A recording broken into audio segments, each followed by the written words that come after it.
If you lived as a spy inside the Cold War's most dangerous double-agent network, you realize the man across the table is lying, not because of what he says, but because of what he does not say.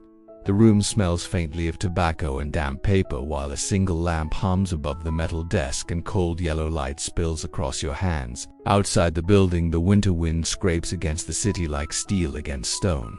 The man finishes speaking in a calm, practiced voice, but you already know the truth. He believes you are his most loyal operative, and he has no idea you are betraying him. You are 5 years old when the world first begins to feel wrong. Your childhood apartment sits in a gray district of a divided city where tall concrete blocks rise like watchtowers above narrow streets where children rarely laugh. Coal smoke drifts through the air and the pavement is always damp beneath your shoes. At night, your father listens to the radio beside the window with the curtains drawn. A small receiver whispers strange foreign voices through waves of static. When he notices you watching from the hallway, he switches it off immediately and tells you to go back to bed. Before sleeping, he always checks the door lock twice, and even as a child you feel something invisible pressing against the walls of your home. By the time you are 12, the city itself seems built from secrets. Men in identical coats linger too long at street corners. Neighbors stop speaking when footsteps echo through the hallway. Sometimes people simply vanish. One morning, the baker on your street never opens his shop again, and the door remains sealed. Your father grows quieter every year. One winter evening, you wake to the sound of voices in the kitchen.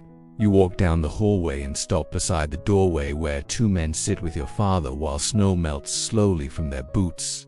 One of them slides a folder across the table. Inside are photographs, maps, and lists of names. Your name is among them. Your father notices you standing there and the room falls silent for a long moment. Then he sighs, as though a decision made long ago has finally arrived, and that night your childhood ends. You learn that your father is not merely a government clerk but an intelligence officer living between two worlds. For years he has served one nation while secretly feeding information to another. The Cold War stretches across continents like a silent battlefield.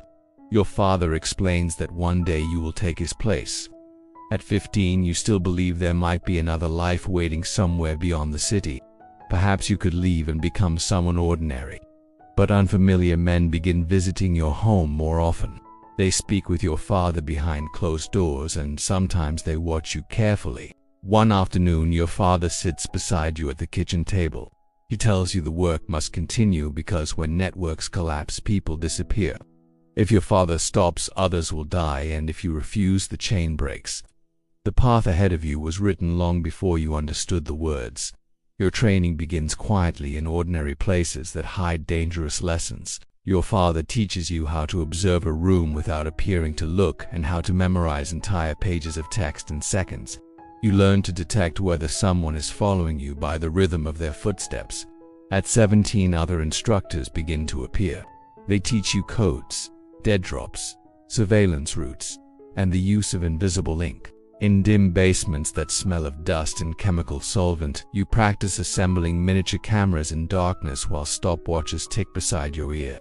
Mistakes are corrected with silence colder than anger. By 18, your life divides into two identities.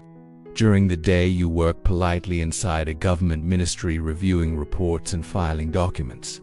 At night, you photograph classified papers beneath flickering fluorescent lights. You hide microfilm inside hollow coins and pass envelopes beneath park benches where strangers retrieve them hours later.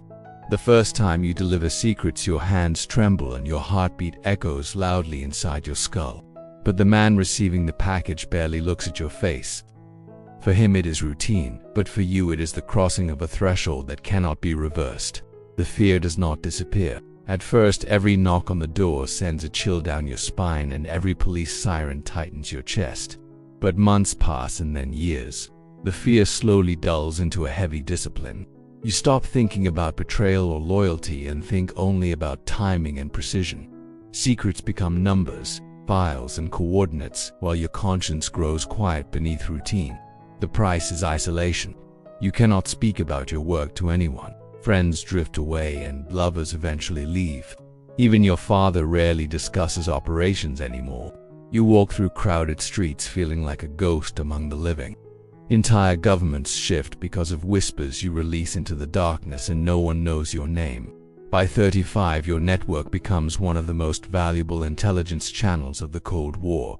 Military plans and nuclear deployments flow silently through your hands. To one side, you are a trusted patriot, and to the other, you are an indispensable source. For years, the balance holds perfectly, but every deception eventually begins to fracture. A courier disappears, and a contact fails to appear at a meeting point. Rumors spread that a mole exists somewhere deep inside the system, and investigations quietly begin. Old reports are reopened, and sleep becomes difficult. Your father grows frail and watches you with tired eyes. One evening, he tells you that work eventually consumes everyone. Years of tension carve deep lines into your mind, and small mistakes begin to appear. A surveillance route repeated too often, and a face you failed to notice watching from across a platform. The invisible net tightens. Your father dies during the winter of your 47th year. While sorting through his belongings, you discover a sealed envelope hidden beneath the floorboards.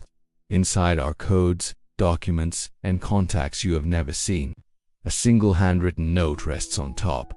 It reads only 4 words: "For the one who follows." Years later, a young recruit sits across from you at a metal table beneath a dim lamp. The room smells faintly of tobacco and damp paper. You slide a folder across the table toward trembling hands. Outside, the winter wind scrapes against the walls of the city. Empires rise and fall above the surface of history, but the quiet war beneath them never ends. And as the recruit opens the folder, you finally understand the truth. The network was never meant to end. It was only waiting for another life to inherit it.